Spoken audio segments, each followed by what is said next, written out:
ready for adventure? We're Mo and Joy, lifelong friends who love to travel. Join us as we share our travel stories, enjoy delicious foods, and discover new friends. We'll share random thoughts, talk about life in the South, and the hilarious lessons we've learned along the way. We're not just sharing our experiences. We want to inspire you to get out there and explore. So buckle up. It's time to hit the road with Mo and Joy.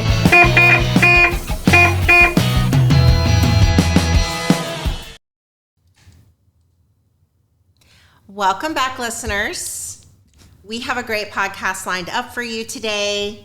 National parks, trains, snow, glaciers. Yes, we are talking about Alaska. Alaska! We will be talking about a recent trip that Joy took. But before we dive in, let's take a quick review of the shows we have already covered for season 2. In episode 1, we covered Joy's review and insight of the Norwegian cruise line maiden voyage, also known as Inaugural voyage. There you go. Yes, of the Luna. In episodes 2 and 3, I covered Maine and May plus New Hampshire, which was kind of cool since here we are in May. Mm-hmm. Granted, a couple years later, but still very, very relevant. We are super, super excited to say that we have officially booked out the remainder of season 2. Awesome. Yes, we are pumped about this season's interview. While it will be interesting to everyone, it will be of great interest to college students who are looking to study abroad and, of course, their parents. Yeah. We will round out the season with Joy's 10-day Greek Isle cruise review, and finally, mine and Alex's Southern States road trip. Awesome. All right. Well, now that we've covered all of those particulars, let's talk about today's episode. Yes. So, Joy, this was a 10-day cruise. Yes. And it looks like you left out of Seattle. Let me make sure I'm getting this right. Went to Juneau, Skagway, Glacier Bay, Icy Strait Point, Sitka, Ketchikan. Mm-hmm. Did I say that right? Yep. Okay, great. And Victoria, British Columbia, right? Yes, that's nearly correct. We had a bobble and we didn't quite make it to Ketchikan. Oops. I'll tell you about that later, but yes to the rest of it. Okay. And let's see here. You went with your sister-in-law and her neighbors? That's right. I went with Marcia, my sister-in-law, and her 4 neighbors, the Rabs. Okay. So how many of you in total? 5. All right. That's a pretty decent group. Yep. All right. Well, let's go ahead and start in Seattle where the cruise boards. No. Let's start in Atlanta. Atlanta? Yes. You barely left Florida. Right. Well, but I have to tell you about Carl. Okay. So we're getting ready to board Alaska Airlines, and we're in line for that.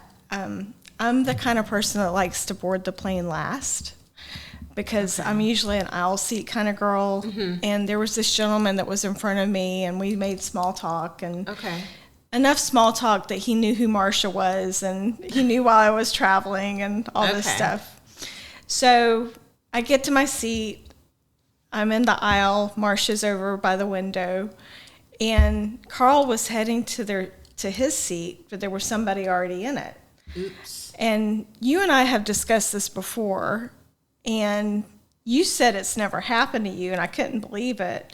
But it's happened to me several times, and I wonder if it's happened to you, listeners. So please comment below if it's happened to you. But somebody boards the plane early, and they take your seat from you. Now, this is assuming an airline where you've got your actual assigned seat. Correct. Not Southwest back in the day where you could pick whatever you want, but in an assigned seat that you ordered early because you like the window or you like but somebody boards early and they just take it. Believe it or not, and I know I used to travel a lot for work. Right. I've never had my seat stolen. Maybe I have on purpose given up my seat for someone for a special need, but I've never had one of my seats taken that I can recall.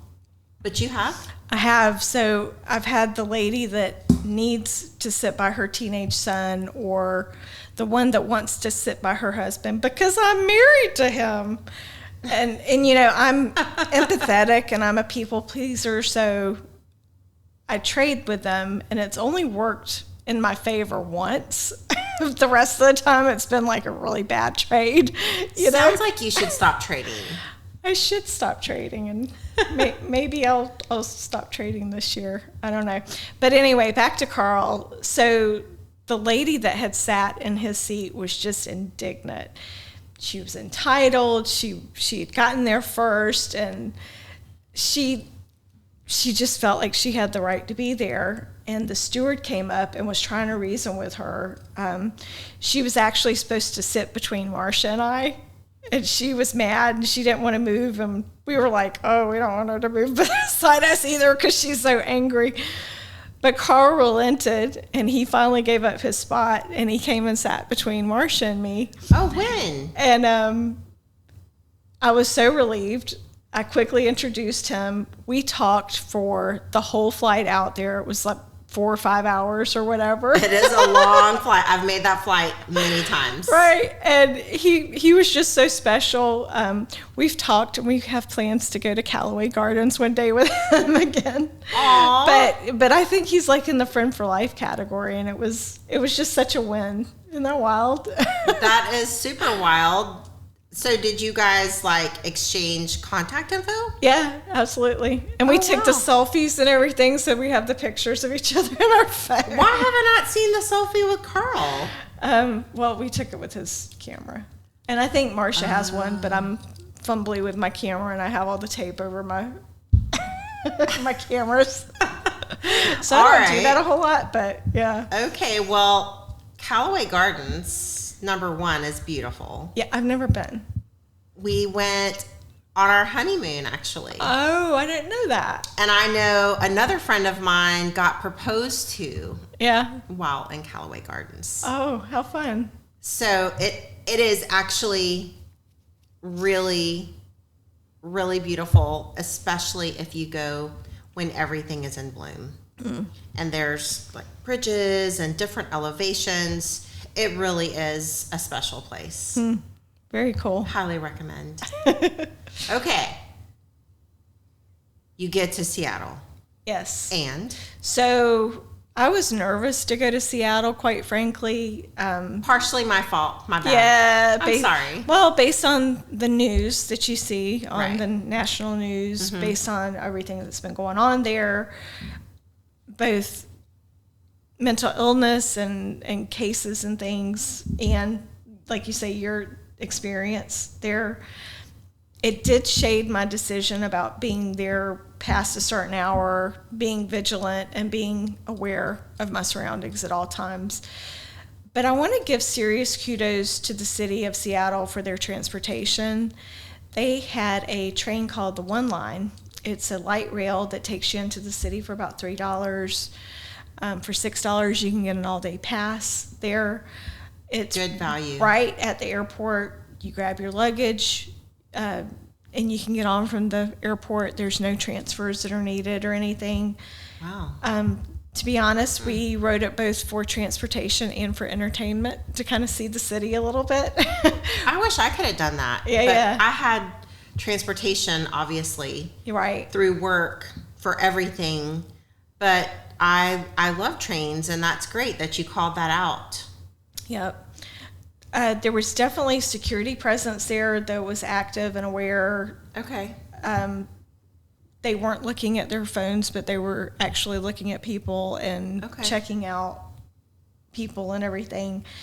It took us right into the heart of the city where our hotel was, and compared to an Uber or taxi, we were really happy because we saved a bunch there. Yes, you did. $3 or $6 for a day. That's great value. Yeah. Good financial planning for travel, because you want to minimize all of those miscellaneous costs to spend the money on the good stuff, like, I don't know, food, banana pudding, a big cookie or something. Right. That's awesome. Well, I know that you had asked for me to try to dig up a couple of stories for these are old days in Seattle. I cannot believe how much time has gone by outside of working there, because I did work there off and on and visit several times. Alex at that time had never really gone past St. Louis, I think, towards the west. So we included Seattle and then Victoria Island, British Columbia, for our honeymoon trip. It was really awesome. I would say after all of these years, I can still talk about dinner ×2 because it was so amazing the first time. We had to go back, and it was ridiculous. Like, we got so full. It was probably the first night. We could barely walk back to our B&B. Oh my. But it was just incredible.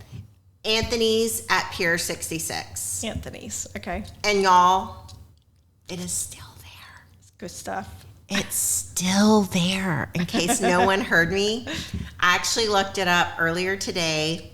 We had those incredible fancy drinks, adult beverages, inside the pineapple shell. Okay. Really, really cool, but just Alex is really into the Alaskan king crab. That is his jam. And we had so much, and it was so amazing. It was incredible. Yeah. And we did go back a second time, and it was just as incredible. Yeah, the second time. Every single time. As a matter of fact, my brother and sister-in-law had to go for an event last year, and we said, you've got to look up Anthony's Pier 66 at Pier 66. I'm still talking about it all these years later. The second thing is very random, but my whole foodie situation, we wound up coming across this cookie shop with a very interesting name, Cow Chips. So down here in the South, when I heard cow chip, all I could think of was like cow patty or whatever, which is probably not the thing that you want to think about at all. I'm not sure where they got the name from, but they are these ginormous cookies. Ginormous. They were so incredible. Oh my gosh. I love a good cookie. Yeah. Nothing can beat the best cookies. And it was all the things. And they're still going. Oh, wow. Thumbs up. Go get a cookie from Cow Chips. And let's see here, the scariest thing that we did. Yeah. And it pushed me completely out of my comfort level. I'm glad we did it, but I was like nail biting the entire time. We did the orca whale adventure. Oh. And that teeny tiny looking blow up orange raft looking thing that's Coast Guard approved. Whatever. I'm sorry, but those things do not look substantial when you are faced with a ginormous orca whale pod. Did you see one? Yes. Oh, wow. An entire pod. Oh. It was fantastic. Honestly, we did the whole dress up in those smelly, weird, yellow suit thingies. Okay. Like an astronaut or something. I don't even know what they were for. Was it freezing? No. Okay. It wasn't freezing. And the weather actually was not Seattle weather. The sun was out. It was a beautiful day. The that was definitely the scariest thing that I did, but it was worth it. So I would say if you're scaredy pants like me and you're not adventurous like her, then you know what? Bite the bullet, do the thing. And even though I didn't write this down in my notes, I just remembered when I was saying this, and I've never been able to find it, Joy, since. But we wound up finding, and it was not lame or anything. We wound up finding some sort of very specific, they have these underground Seattle tours because, you know, there's the whole town that used to be under what looks like under the ground now. We just happened to get super lucky, and we had this amazing tour. And I'm really sad I've never been able to recommend, because now, of course, they've got tons and tons of different tours that are out there. And some of the friends that I've had that have taken them, it has not been As at good. all. Yeah. Not at all, which was a bummer. But okay, those were some of my experiences. Did you go to any of those places, Joy? No, but I wish I would have had a conversation with you, because some of that sounds awesome, especially the cow patty cookie. I'm a sucker for cookies. Well, remember, it's cow chip. Oh, so cow let's oops. Not cow patty. Yeah, not cow patty. I said that just because it's like, but yes. Well, you might be going back, right? To see Carl. Right. Well, Okay. I think I will go out of Seattle again, because I do want to do an Alaska cruise again. And it's just so easy to get in and out. And yeah, I've heard that. And hopefully I will be able to do that, because Alaska is still not visited for us. Oh, I didn't know that. It is. Yeah. You must. Okay, so take us around your first day in Seattle. So we found an artisan market called the Seattle Waterfront Marketplace. And there I was introduced to the art of Henry.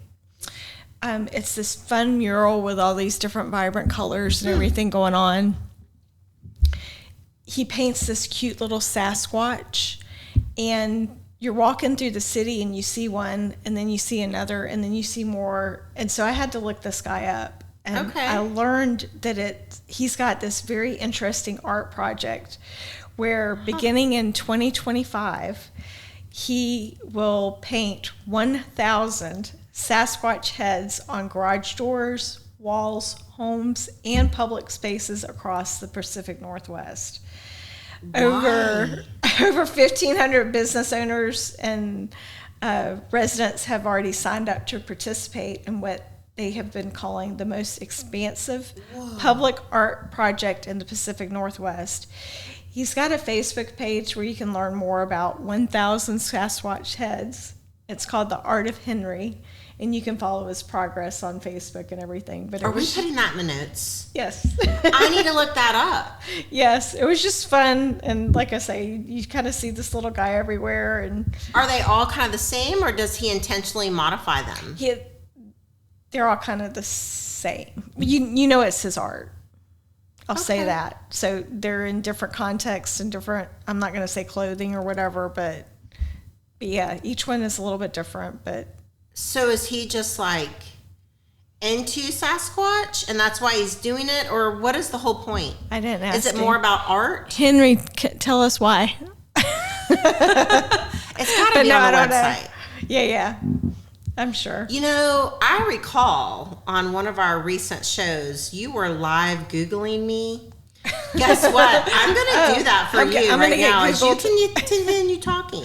Yes. So we also went over to the Space Needle area. It's got a park and a Cholula display, which was really cool. They had some buildings with cool architecture, like the Museum of Pop Culture, which was designed by renowned architect Frank Gehry. I hope I'm saying that right, Frank. But it has this striking deconstruction of style with crinkled metallic surfaces and blues and purples. And I was very interested to learn that the building itself was inspired by Jimi Hendrix's smash guitar. And it was just really cool. We didn't go in, but just seeing the building was really cool. I remember that building. And we walked along the piers They had some beautiful floral displays, and the flowers were so happy out there. And you'll be able to see some of that on Instagram. We, of course, are going to highlight the flowers of Seattle in bloom, so you'll get to enjoy the flowers. Okay, so let's do a live Google. Yeah. It looks like it's really about more so the art than it is the Sasquatch. Oh, okay.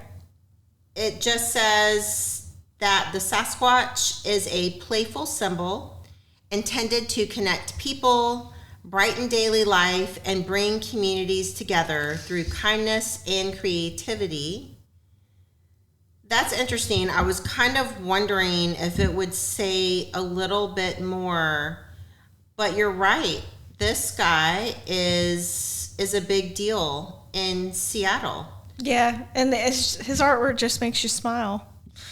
Which is obviously his purpose. It looks like he has his own painted tour bus called Henry Mural Tours. And of course it's art painted all over, where, let's see here, you can tour all the colorful streets of Seattle, where art life comes alive on almost every corner. Oh, that's neat. So he takes you through and lets you see all the murals and stuff. That's cool. That'd be a fun tour to take. Absolutely. This is really cool. Yeah, you can find him at henry.art on the www, as your mom would say, right? Yes. Awesome. That's pretty cool. Okay. Yep, you're exactly right. I actually remember, and I believe that we went in May when we were there. We actually encountered a bizarre heat wave. Oh. And I have a picture that I had to I was wearing, it was really popular to wear, what do you call those? Parachute pants. Oh my gosh, that's like taking us back to kids. Bubble dresses. No, but like the 3/4 length type pants or whatever those things are called. Capris, thank you. That's exactly what I was going for.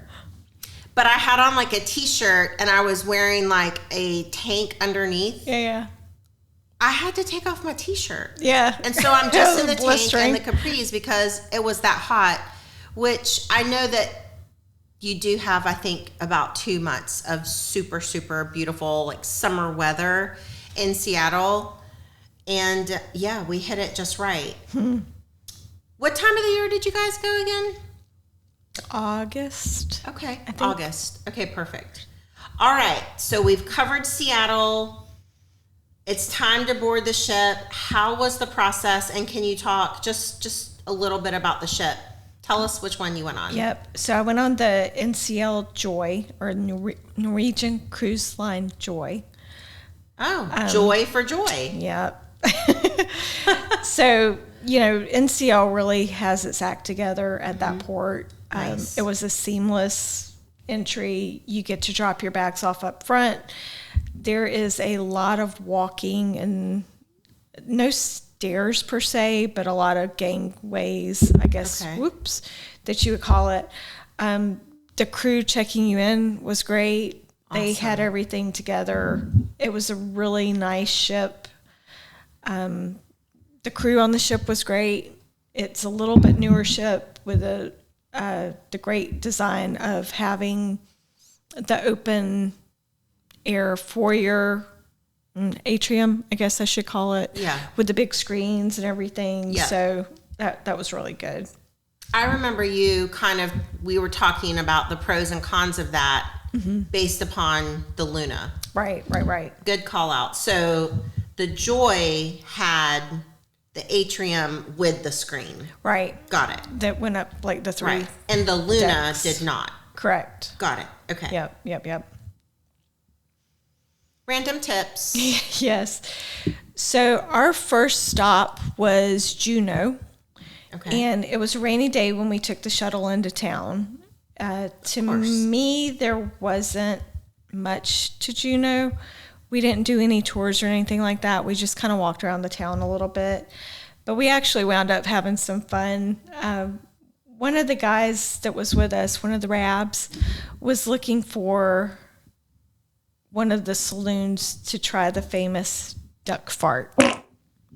I remember when I first read this, and I'm like, are you really going to say that word on the show? The word fart? Yes. I'm so immature. Okay, sorry, continue. So everyone else was there. There was a long line. So we Okay. did a little shopping and went down a ways bit. And we found the Alaskan bar. Okay. And they did not have the duck fart, but they had a crab fart. So we decided we were going to try the crab fart. And the crab fart is a shot of Kahlua, Bailey's, and Sailor Jerry rum. Okay, that actually sounds good. Yeah, it was. And then, so you order the duck or the crab fart, and then the bartender gives you a punch card where you can go around to all the different ones, and there are 5 that you can collect, and you can collect all the farts in Juneau. So there is a... You know a dude came up with this. I am so sorry if it was not a dude, but I cannot imagine coming up with a punch card for a fart or naming a drink with some type of fart. That's just me. If anyone wants to shed light on that, please do, but it has to be a dude. Has to be a dude. Well, that was enough. It was on. I was along for the walk. They were all forgetting their card completely full of stamps. Yep. I only got 2 stamps, but anyway. What was your other one? Do you remember? I think I got the eagle fart and the crab fart. But there's a bear fart, a whale fart, an eagle fart, and a duck fart, and the crab fart. So there's 5. Okay. But they're all basically mixed with Kahlua and Bailey's as the base, and then different kinds of rums or vodkas or whatever get mixed in with them. So they were quite tasty, but I was only down for 2. Were they strong? That might be a dumb question. Yes, they were strong. Because you know I'm a lightweight, but I feel like As am I. That's why I only had 2. I feel like I would enjoy those flavors, Yeah. for sure. And I also think that I would be a total dork and laugh every time I got whatever. But I mean, you have to say it is creative, It is. right? And it gives people a laugh. And if you're having a bad rainy day, then it's a way to smile. Right. So I give them, It is a way to pass the time. yes, I give them an A for effort. Yeah. And this is probably goes without saying, but you paid for each shot. Yes. So it's a way for them to make money as well. Yeah. And it's entertaining for the people. Yep. I give that a great marketing thumbs up. Yep. Right? They did good. Super creative. Okay, so I guess, was that kind of the highlight for Juneau? It was. Okay, well, again, A for the marketing. Yep. That's pretty good. Good job, Juneau. Let's move on to, is it Skagway or Skagway? I think it's Skagway. Okay. Tell us about that. So on the way to Skagway, the seas got rough. Okay, so you actually stopped Port Juneau and then left Port, redocked at Skagway. Yes. Okay, got it. And on the way there, the seas got to be 10 or 15 feet. Oh. And that is slam you into the wall level. 3 of the 4 Rabs that were traveling with us were down for the count. They just went straight to bed, no dinner. It slowed me down a lot, but I was able to stay upright and keep my stomach calm for the most part, which is impressive because usually I get really motion sick. I was kind of surprised at myself. Good job. But my sister-in-law, Marcia, she loved it. What? And she was just, she loves all that rough. And it was early enough on in the trip, from what I was told, that they had the whatever amount of fuel they had on board, they weren't allowed to fill the ballasts. So I don't know if any of that's true or not, but that made for a even bumpier ride, because later in the trip, we had similar 10 to 15, but they were able to fill the ballast, and it was a calmer ride. Because there was more balance with the weight? Yeah. So where the engines are and what the fuel, it was just interesting to hear about it. Maybe there were other factors, but yeah, at that point it was really unpleasant. But we stopped in Skagway. It was a very unpleasant stop because it was rainy. This is where the White Pass Scenic Railway is. Okay. And Yukon Route Railway. It's a historic train experience that was established in 1898 during the Klondike Gold Rush. And it goes through Alaska's beautiful landscapes like the mountains, the glaciers, and the gorges. It provides an engaging and educational experience for visitors with opportunities to learn about the Gold Rush era while enjoying panoramic views. The staff were really knowledgeable and entertaining as they told us about the history of the area. And it was beautiful. And of course, you want to record video and take pictures. But the glasses kept fogging up because it was so cold outside. Oh, stop.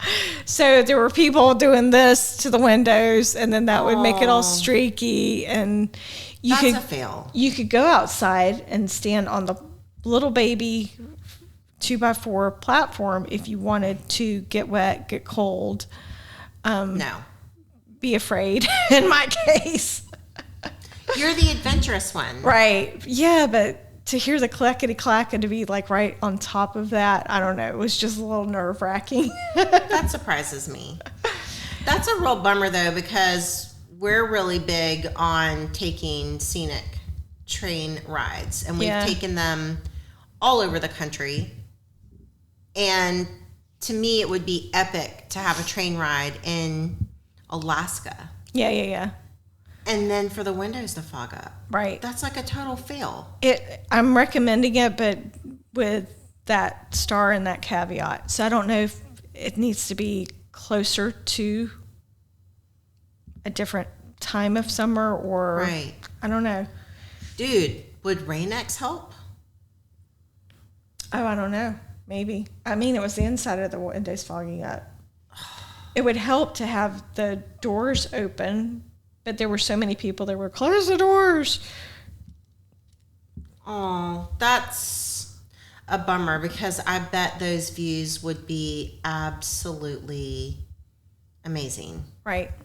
Okay. So our next stop after that was Glacier Bay. Okay. And during this stop, I thought that it was going to be a really boring day. The boat going slow, I don't know, you're in a preserve. Marcia was really looking forward to this part of the cruise, and it's one of the reasons that she picked it. And I didn't get it or understand it until I did. So for those of you that are unfamiliar with this, the Glacier Bay National Park and Preserve is comprised of 3.3 million acres of mountains, glaciers, forests, and waterways. Wow. Right. Ginormous. Yep. I wonder how that compares to Yosemite. I don't know. Live Google. You should Google. Please continue. So it is a highlight of a 25 million acre World Heritage Site. Okay. One of the world's largest protected natural areas designated by UNESCO. We had a full day cruising in and out of Glacier Bay. Our cruise picked up a park ranger and staff who narrated the whole day for us. The boat itself didn't really have any scheduled activities, and they planned it that way. They turned off the casino and all that stuff because they wanted to encourage you to really enjoy this experience. And I do want to compliment the park ranger. She mentioned some issues about ecology, but she didn't push any agendas or guilt people or come up with false solutions or anything like that. Good. And I was really appreciative of that for her. But like I said, I thought, oh, it's going to be mountains of ice. I'm going to get bored. But that was far from the case. It was just such a unique experience to slowly cruise by and get all the different angles and get to see the faces of the mountains and the trees and the glaciers. The water was just so calm and pure, and it was beautiful green dotted with pieces of floating ice. You know, some were the size of a deck of cards. Some looked like they might be the size of a VW Beetle or something. It was really cool. So we went up to the bay, to the Marjorie Glacier in Tar Inlet. And it was so... Say that again. No, I'm not, because I might have it wrong. But the glacier itself was really cool to see. The face of the glacier had, you know, whites, blues, grays. Mm-hmm. And it was just a spectacular sight against that blue-green water. If you listened really closely, you could hear the movement of the glacier, like the cracking. Wow. We didn't get to see it calve, which is, I guess, when the pieces of the glacier fall off. And do the... Right, where the ice falls into the water. And then the boat got in there and it did a slow turn so that once again you got to see it from all those different angles. Oh, that's cool. And overall it was like a cloudy day, but when you got the glimpses of the sun, it added another layer of brilliance to the view. And oh, wow. Then we headed back out of the park, and again, I was not bored at all. I stood out in the cold for 2 full hours, which is not like me at all. I'm usually an indoor girl, and I like the sun, but highly recommend it, and you'll totally enjoy it if you get the opportunity to go. So I've got some pictures up that I'll show, but it does not capture the experience at all. You've got to see it for yourself in real life. Which is usually the case. Pictures are definitely amazing to hold on to for the memories, as we all know how much I love to take all of the pictures. All the pictures. But I am out on the National Park Service's website. What did you learn about Glacier Bay National Park? Well, I didn't look up Glacier Bay since you had some details. I looked at Yosemite. Oh, okay. But you had 3.3 million acres. Yeah. I thought Yosemite was massive. But it's like a baby compared. It's 759,620 acres. Is that all? That's the land mass. That's the actual land mass. The designated wilderness, they broke it out into two different sizes. 704,624. Oh, wow. But not even a million. So when you compare the massive size of Yosemite, which to me, I think that might have been, I'm not counting the Great Smoky Mountains, right? Mm-hmm. Because most of us that grew up in this area, our parents always wanted to vacation in the mountains because it's hot in Florida, right? Yeah. It's the whole back and forth thing. I think Yosemite, when we went, was my first real national park adventure. Yeah. And to me, it was, massive. Yeah. So in my mind, I'm trying to picture 3.3 million. But now... Well, and how much of this is the bay and water and... Right. So, but you never left the boat. No. So that's a completely different experience than actually doing what we did by foot. Yeah. And I don't even know if they have the opportunity. I'm guessing somewhere within there is a by foot area or a drive up area. I wonder if it's even safe. Would you get gobbled up by a bear or whatever? I don't know. I don't want to be out there walking on ice. That's not this girl. That's what I'm thinking. But you said there were the evergreens and whatever, and so I was just remembering all of the ginormous sequoias and whatnot when we were in Yosemite, and all the walking that we got in and the nature. Mm-hmm. I was terrified, though, of the mountain lions. Remember when we were doing that one hike and it had the one or two signs about mountain lions? and I almost like lost my nerve, but I hung in there. So I would be curious to know if Glacier Bay, no, what's the official national park name? Glacier Bay National Park. Okay, Glacier Bay National Park. Yeah. I wonder how much of it you can physically walk on. Yeah, that'd be cool to look up. Interesting. Well, now I'm gonna have to go peek on the Google or whatever to get a little bit better view.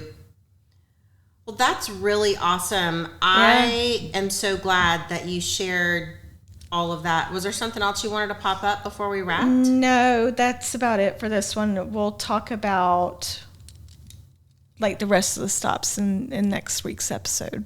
Right. So let's see here. We have Icy Strait Point, Sitka, Ketchikan, and Victoria. Yep. Awesome. Well, thanks so much for sharing all of these great details. I'm looking forward to the pictures. Yep.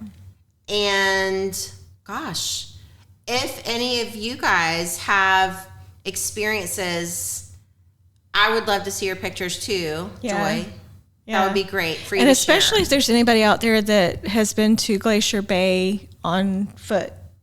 Yeah. Educate us on that. That'd be great. Yep. And if you have a picture, that would even enhance the written word, which we do love the written word. Now, speaking of the written word, before we wrap. Yeah. Did you have a journal, a travel journal for this trip? I did not have a travel journal during this trip. All right. That's okay, though, because now you have one. I kind of did keep a little bit of a travel journal because we were starting this process, or we're talking about it. So, yeah, I did have an online OneNote journal.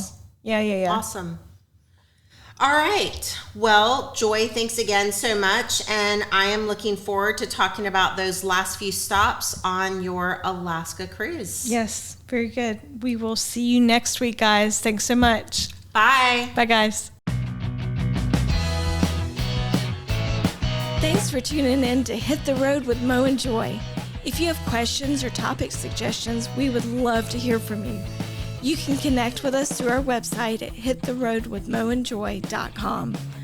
On the website, you'll find all the things: socials, blogs, recommendations, inspiration, and things you might need to know for upcoming travel. And if you'd like to partner or advertise with us and connect with our amazing audience across the country, feel free to reach out to us at hittheroadwithmoandjoy.com/media. That's it from us this week, but don't forget, get out there and explore.